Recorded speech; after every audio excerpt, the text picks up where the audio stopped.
प्यारे भैया बहनों सुप्रभात।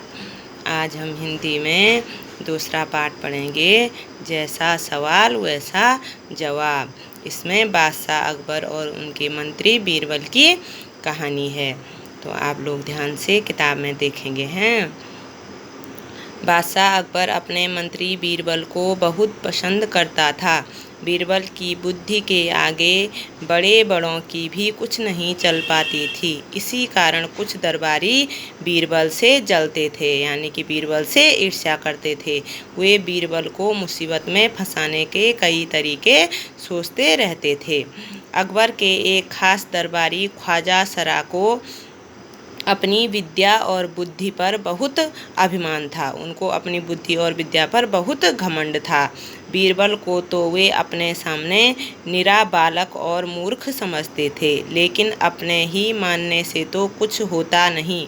दरबार में बीरबल की ही तूती बोलती, माने बीरबल का ही शासन चलता, और ख्वाजा साहब की बात ऐसी लगती थी जैसे नक्कार खाने में तूती की आवाज़। ख्वाजा साहब की चलती तो वे बीरबल को हिंदुस्तान से निकलवा देते, लेकिन निकलवाते कैसे? एक दिन ख्वाजा ने बीरबल को मूर्ख साबित करने के लिए बहुत सोच विचार कर कुछ मुश्किल प्रश्न सोच लिए। उन्हें विश्वास था कि बादशाह के उन प्रश्नों को सुनकर बीरबल के छक्के छूट जाएंगे और वह लाख कोशिश करके भी संतोषजनक उत्तर नहीं दे पाएगा। किसने सोचा? ख्वाजा ने सोचा कि कुछ प्रश्न में ऐसे प्रश्न पूछूंगा जिनके उत्तर बीरबल नहीं दे पाएगा। फिर बादशाह मान लेगा कि ख्वाजा सरा के आगे बीरबल कुछ नहीं है। ख्वाजा साहब अचकन पगड़ी पहनकर दाढ़ी सहलाते हुए अकबर के पास पहुँचे और सिर झुकाकर बोले, बीरबल बड़ा बुद्धिमान बनता है, आप भी उसकी लंबी चौड़ी बातों के धोखे में आ जाते हैं। अकबर से कह रहा है ख्वाजा साहब कि बीरबल बहुत बुद्धिमान बनता है और आप भी उसकी बातों में आ जाते हैं और धोखे में आ जाते हैं। मैं चाहता हूँ कि आप मेरे 3 सवालों के जवाब पूछकर उसके दिमाग की गहराई नाप लें। उस नकली अक्ल बहादुर की कलई खुल जाएगी, यानी कि उसकी पोल खुल जाएगी, वो सवालों के उत्तर नहीं दे पाएगा। ख्वाजा साहब ने सोचा ऐसा।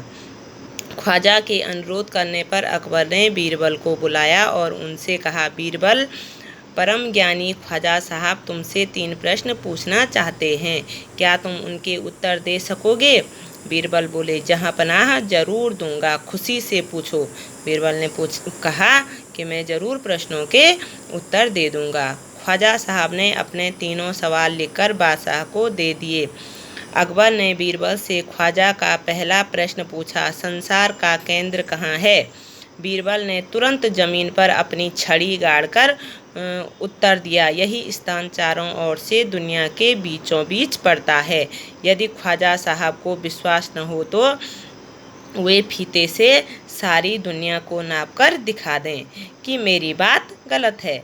अकबर ने दूसरा प्रश्न किया, आकाश में कितने तारे हैं?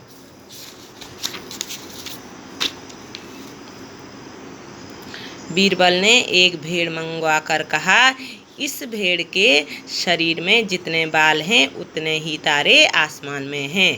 ख्वाजा साहब को इसमें संदेह हो तो वे बालों को गिनकर तारों की संख्या से तुलना कर लें, लेकिन बाल गिनना आसान नहीं है। अब अकबर ने तीसरा सवाल किया, संसार की आबादी कितनी है? आबादी यानी कि संसार की जनसंख्या कितनी है?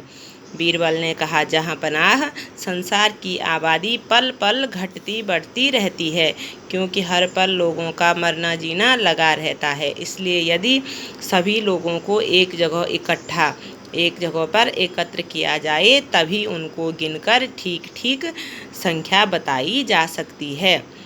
बादशाह तो बीरबल के उत्तरों से संतुष्ट हो गया, लेकिन ख्वाजा साहब नाक भौं सिकोड़कर बोले, ऐसे गोलमोल जवाबों से काम नहीं चलेगा जनाब।